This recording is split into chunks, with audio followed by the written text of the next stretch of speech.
Ok, então nós vamos dar início à montagem do nosso filtro de uma forma bem prática para vocês terem como é que é essa primeira montagem. Vocês vão receber, claro, uma caixa lacrada, fechada com essa. Eu já tirei eles da embalagem para facilitar e agilizar. Então vamos às etapas. Então primeiramente vamos colocar a base sobre o balcão onde você vai querer deixar seu filtro, tá? A base é a parte branca, a única parte branca maior que tem, não tem erro, tá? Após ele, nós vamos utilizar a pedra mineralizadora, tá? Essa pedra que ela vem nesse invólucro, que ela vai ficar acondicionada no filtro fechado assim. Mas eu recomendo, tá? Você retirar ela desse invólucro e fazer uma fervura numa panela por 10, 15 minutos é o suficiente para você fazer uma ativação e a limpeza dela, né? Tirar a sujidade e também fazer a ativação dessa pedra mineralizadora, tá? Então, onde que ela vai, essa pedra? Então, a primeira parte que vai sobre a base, né, esse recipiente é o que tem um furinho para a torneira, tá? A torneira, eu não vou colocar agora para a gente ganhar tempo, mas não tem muita dificuldade de montagem, né? Você introduz e rosqueia pelo lado de dentro dela, é bastante simples, né? Então, para você identificar, a do furo é a que vai sobre a base, tá? Você encaixa ela aqui. Sobre ela, você coloca a pedra mineralizadora, tá? Então você vai deixar ela na base do teu filtro, dessa forma mesmo, bastante simples, né? Próxima parte.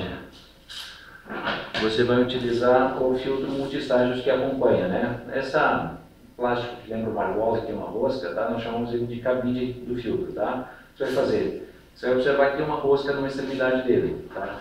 Então você vai rosquear o filtro aqui. Esse também nós recomendamos uma lavagem desse filtro antes da instalação por 10 minutos em água corrente, ou pode deixar também dentro de um recipiente.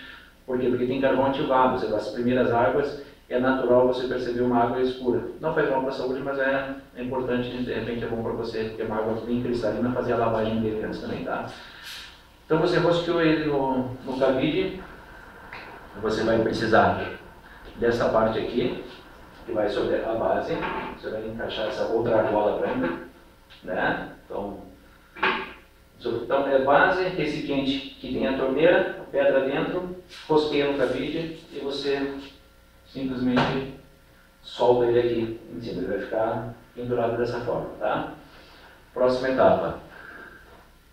O primeiro filtro, que é um filtro, a esfera de cerâmica, né? Como que ele vem ser utilizado? Então ele vem, você vai, nessa outra base tem um outro furo aqui, você vai colocar essa bola, essa esfera de cerâmica aqui, e ele vem com uma pecinha junto com a esfera de cerâmica, eu já soltei, e você vai prender ela aqui,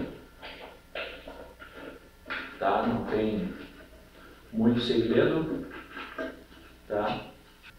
Exatamente, prende certo. Aí você vai também encaixar essa parte sobre essa outra, né? Então, na verdade, e aqui é claro onde vai a água, né? Então é por gravidade que funciona. Então as primeiras passagens de água são assim, consideravelmente lento, demorado, aqui para fazer todo esse processo de filtração, tá? Então você vai montar o filtro, você vai encher de água aqui e vai vir com a tampa. Pronto, simples assim, tá montado o seu. Claro que não esquece da torneira aqui para você utilizar, né? Mas a configuração de montagem é essa, tá? Você pode se basear pela caixa também, mas é nada mais que isso. Encaixar e montar as peças, ok? Espero que vocês tenham gostado e facilitado a montagem para vocês.